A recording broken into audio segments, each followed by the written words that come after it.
Waalaikumsalam Waalaikumsalam warahmatullahi warahmatullahi wabarakatuh. wabarakatuh. Waalaikumsalam warahmatullahi wabarakatuh.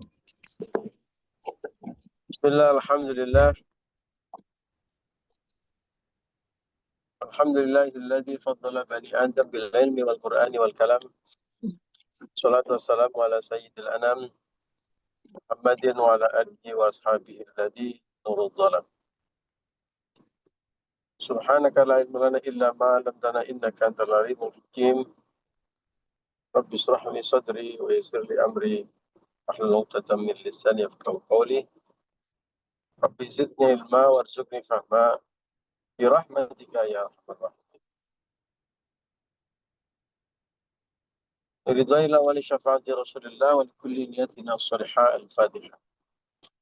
أعوذ بالله من الشيطان الرجيم. بسم الله الرحمن الرحيم. الحمد لله رب العالمين الرحمن الرحيم مالك يوم الدين.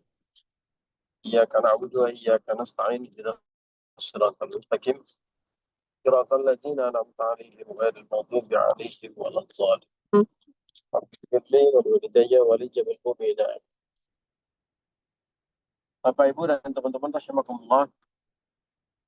Alhamdulillah pagi hari ini kita bisa bersua silaturahmi, ngaji bersama, majelis mulia, majelis yang penuh berkah. Patut kita ikhtiari agar kita istiqomah. Tentu kita juga berdoa kepada Allah Subhanahu wa taala, mensyukuri nikmat Allah ini, sekaligus juga memohon agar kita bisa terus istiqomah silaturahmi dan ngaji. Suara saya cukup jelas Bapak Ibu? Jelas Ustadz. Jelas Baik. Ustadz. Terima kasih. Kita lanjutkan ngaji kita, ngaji Nasaihul Ibad. Kita sudah sampai di mana Bu Maimunah? Ya Ustadz, kita sudah di bab 3 makalah ke-29, yaitu dari Ali radhiyallahu anhu. Ali ini mendapat julukan karomallahu wajah. Allah memuliakan wajahnya karena tidak pernah putus wudhunya. Ali berkata, satu, berikanlah anugerah kepada siapa yang kamu mau, dan bersikap baiklah kepada orang yang kita kehendaki dengan memberi kebaikan, maka kamu akan menjadi pemimpin baginya. Yang pertama. Yang kedua, mintalah apapun yang kamu mau, tapi kamu siap-siap akan menjadi budaknya. Sampai di sana Ustadz. Baik, terima kasih Bu Maimunah. Sama-sama Ustadz. Mantap sekali summary-nya. Kita lanjutkan berarti makalah ke-29 Bagian ketiga. Ya.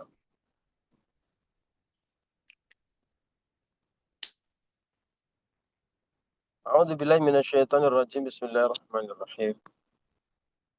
Wal maqalatu at-tasi'atu wal 20, inilah makalah ke-29. An Ali radhiyallahu an, dari Ali radhiyallahu an, wa karrama wajhah. Karramallahu wajhah. Kita langsung ke bagian ketiga. Wastaghni amman syi'ta.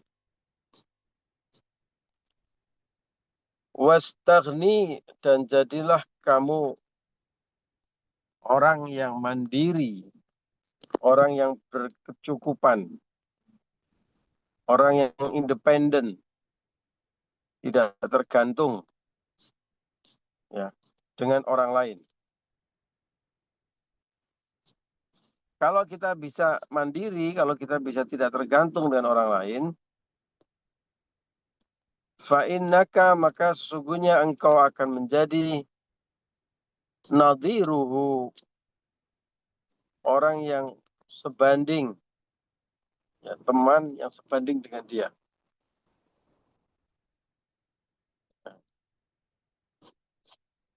Bagaimana maksudnya? Maksudnya adalah iktafi bima indaka. Cukuplah Anda semuanya bima dengan hal-hal apa? Indaka yang ada di sisimu. Kita harus merasa cukup dengan apa yang ada di sisi kita. Apa yang sudah menjadi hak dan milik kita. Hak saja belum tentu. Ada orang bekerja, tentu karena sudah bekerja, dia punya hak untuk menerima upah. Tapi ternyata sampai bayaran, bosnya lupa nggak bayar. Nah, itu hak belum tentu ada di sisi kita, ada di tangan kita. Maka maknanya dari makalah ini adalah kita diminta merasa cukup dengan apa yang sudah menjadi milik kita. Minar rizki, dari rizki yang telah Allah berikan kepada kalian. Wala, dan janganlah engkau taftaqir fil mal.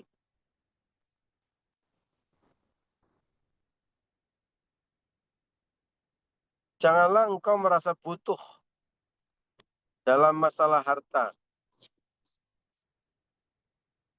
Lisahsin, kepada seorang ghaniyin,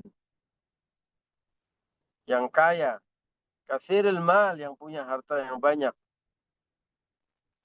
Meskipun ada orang yang kaya, punya harta banyak, kita nggak perlu merasa harus tergantung sama dia. Fa'illam taftaqir, jika engkau tidak merasa butuh kepada orang kaya,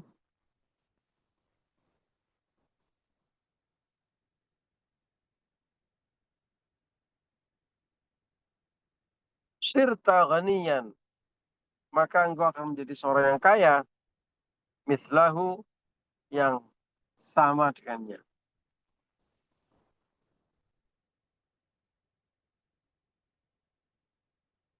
Demikianlah makalah Sayyidina Ali. Di mana di bagian pertama kemarin kita belajar hakikat orang yang suka minta-minta, suka memberi. Ya, hakikat orang yang suka memberi.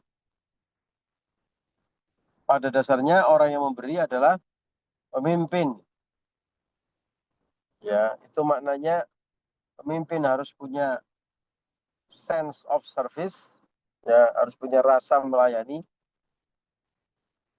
pada yang dipimpin. Yang kedua, bagaimana kalau kita suka memberi, maka kita bisa menguasai hatinya.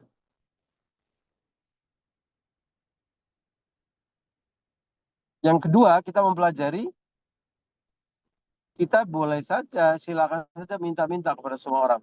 Siaplah jadi budak, karena tergantung dia. Nah, kesimpulannya kemudian di bagian ketiga ini.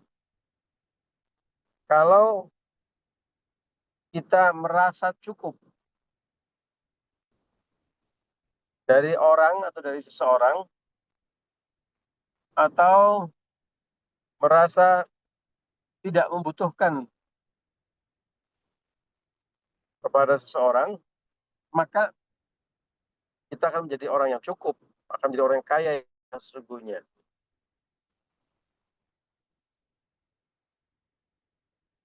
Karena kita independen, karena kita tidak tergantung, karena kita tidak hutang budi, maka kita akan menjadi orang yang bebas, menjadi orang yang merdeka, tidak dikuasai oleh seseorang. Dalam konteks sehari-hari, Bapak Ibu dan teman-teman rahimakumullah, ini sangat relevan dengan ajaran tentang kemandirian.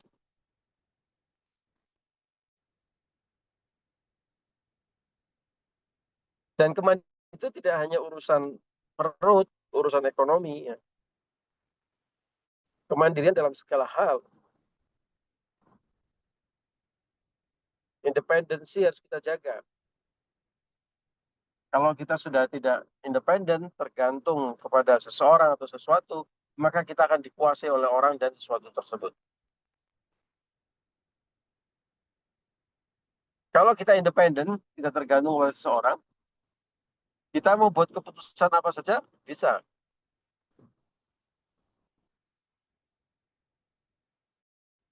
Yang sangat sensitif adalah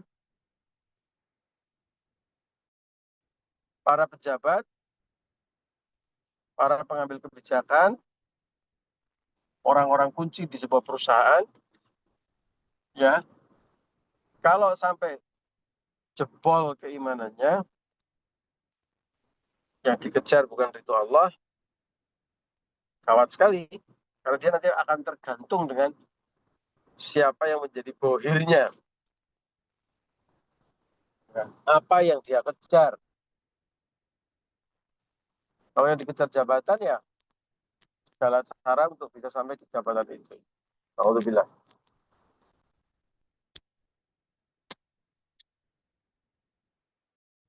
Bahkan kadang-kadang ada orang yang rela sampai minta tolong kepada musuhnya sendiri. Kenapa? Yang penting sampai tujuannya, kabul, terwujud cita-citanya. Ya. Padahal dengan minta tolong kepada musuhnya sama saja dan menghancurkan diri, karena otomatis dia akan ngikut apa kemauan musuhnya. Demikian juga kalau kita tergantung kepada seorang dari sisi ekonomi. Ya. Ujung-ujungnya pasti jangankan ada perjanjian imbal balik, ya. Andai pun dalam hal-hal urusan kecil-kecil saja, sekali kita minta tolong kepada seseorang, artinya kita sedang menggadaikan kebebasan dan independensi kita kepada orang tersebut.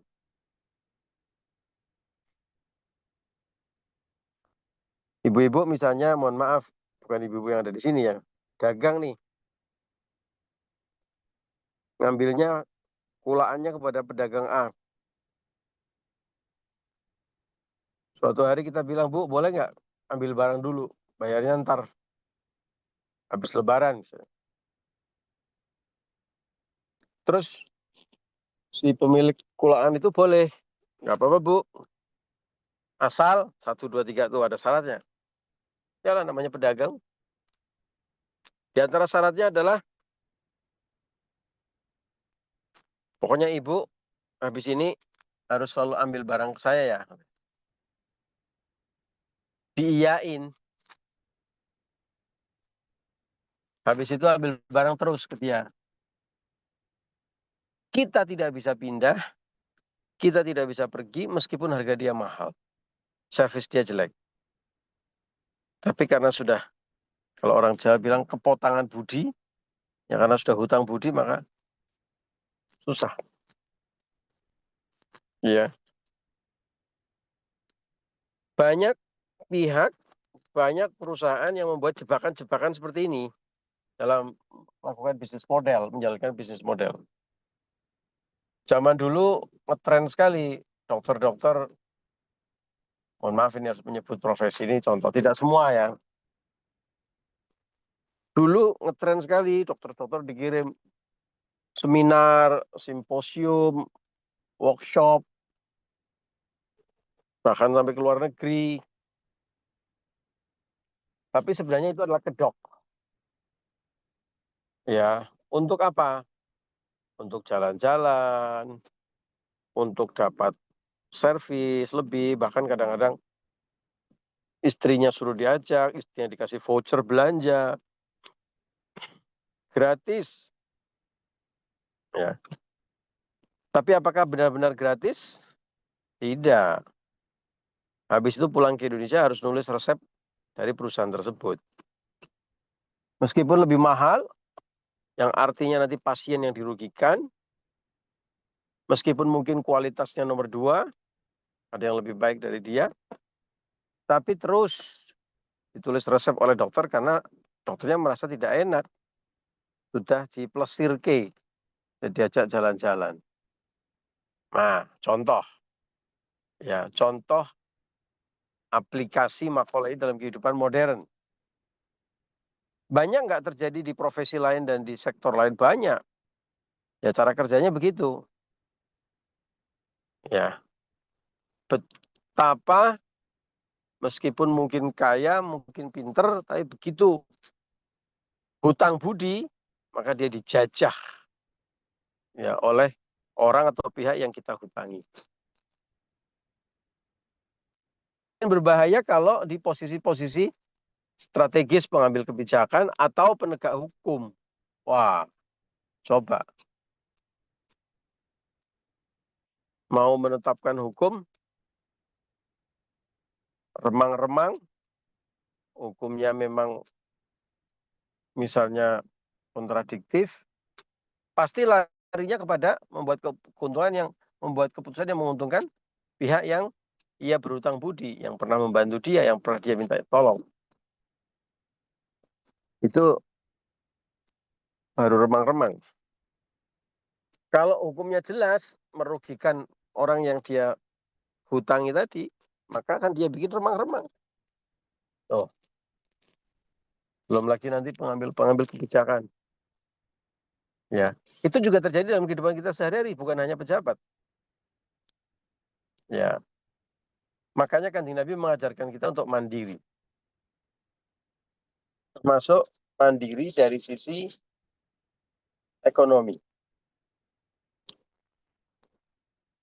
Syahadat yang kita miliki, asyhadu an la ilaha illallah, adalah perjanjian agung kita dengan Allah Subhanahu wa taala tentang independensi, tentang kemandirian. Ya. Bahwa setiap orang yang beriman harus membebaskan diri dari ilah-ilah, dari tuhan-tuhan kecil. Nggak boleh kita tergantung dengan tuhan-tuhan kecil. Apakah itu yang namanya harta, apakah yang itu namanya status sosial, ya. Apapun kita harus bebaskan diri dari ilah-ilah kecil. Kita nggak boleh dependent, kita nggak boleh tergantung dengan mereka.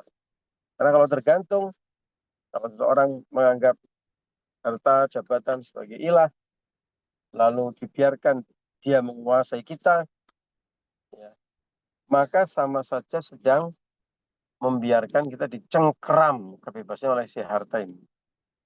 Kita jadi gagu kalau ngomongin soal harta. Ya, maka penting umat Islam itu kuat sehingga mandiri. Kalau mandiri menjadi independen, tidak tergantung pada orang lain.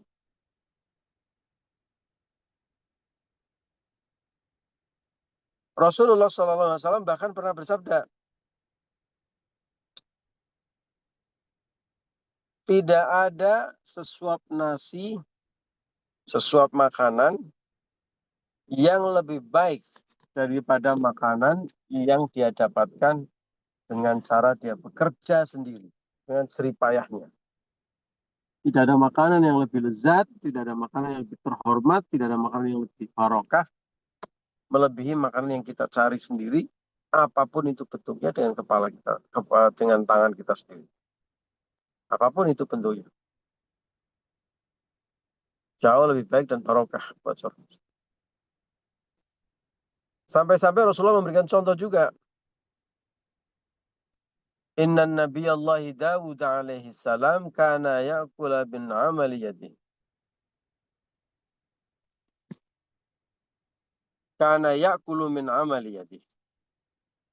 Sesungguhnya Nabiullah Daud alaihissalam seorang nabi, seorang raja, seorang yang punya kedudukan tinggi. Beliau tidak pernah makan kecuali dari hasil keringat sendiri, tangan sendiri mencari. Padahal beliau seorang raja, seorang nabi, dan seorang raja. Tinggal duduk, semua yang dia inginkan bisa datang. Tapi beliau memilih hanya makan dari hasil keringatnya sendiri. Maka masyhur Nabi Daud selain menjadi seorang raja dan nabi, beliau juga mencari nafkah layaknya kita-kita ini di sela-sela kesibukannya. Ya mungkin kalau zaman sekarang sambil live TikTok gitu kali ya. Sambil ngajar ngaji sambil live TikTok gitu. Dulu Nabi Daud itu sampai bikin baju zirah. Baju besi dijual. Dapat upah, itulah yang dimakan. Dia tidak mau makan gaji dari negara. Keberkahan itu dijemput dengan cara seperti itu. Bayangkan. Ya. Agar independen. Agar bisa mandiri. Zaman dulu, kiai-kiai kita juga begitu, Bapak Ibu. Masyhur kisah-kisah misalnya kiai yang ngaji di mana-mana, pengajian umum kalau zaman sekarang, sebelum ngaji beliau buka lapak di samping panggungnya. Selesai ngaji, nutup, buka lapak lagi untuk sangu, untuk bekal beliau pulang. Jadi kemana-mana beliau ngisi pengajian, bawa itu dagangannya dibawa.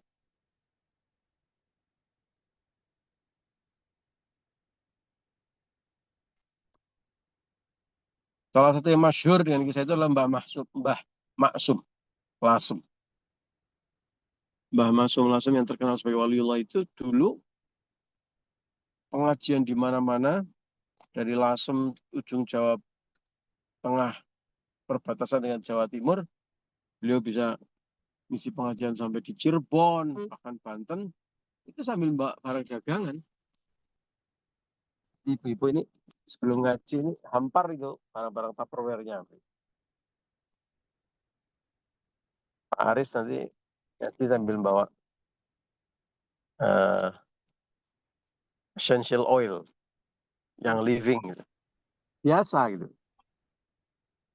Ada kisah lucu seorang dai zaman dulu di Jawa Tengah sekaligus juga membuka penyewaan sound system. Ya. Tujuannya apa? Agar dia tidak tomak, agar dia tidak pasang tarif kalau diundang pengajian. Di satu sisi dapur tetap ngebul, di sisi yang lain beliau tidak ingin pasang tarif, beliau tidak ingin mengharap-harap dapat amplop setelah ngisi pengajian. Sehebat itu kiai-kiai zaman dulu. Jadi terbiasa beliau ceramah, ngisi pengajian, sambil ngurusi sound systemnya. Kira-kira pidato. Rasulullah SAW bersabda, tiba-tiba ada error itu. Turun dulu. Maaf Bapak Ibu, soundnya error. Saya turun dulu. Betulin sound di bawah, naik lagi nanti. Itu hebatnya kiai-kiai kita zaman. Rasulullah memberi contoh. Ya, Rasulullah memberi contoh kan. Dulu Rasulullah adalah pedagang. Ya. Karena rupanya barokah ada di situ. Dan tidak ada rezeki yang terbaik yang melebihi kebaikan daripada rezeki yang kita cari dengan jerih payah kita sendiri. Bukan meminta-minta. Bukan nunggu-nunggu bantuan orang. Ya. Umat Islam perlu meraih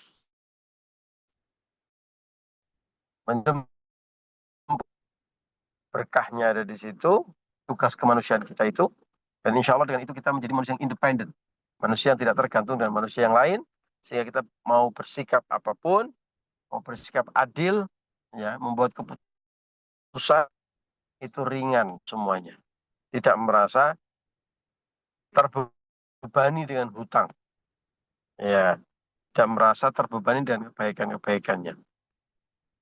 Kemudian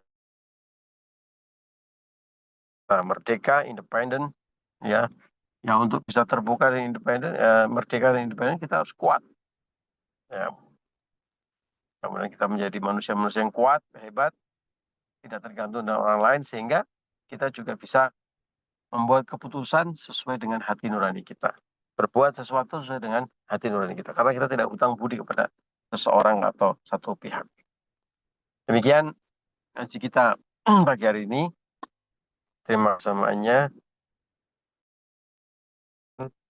Allahul Muwaffiq. Assalamualaikum warahmatullahi Waalaikumsalam. Waalaikumsalam warahmatullahi wabarakatuh.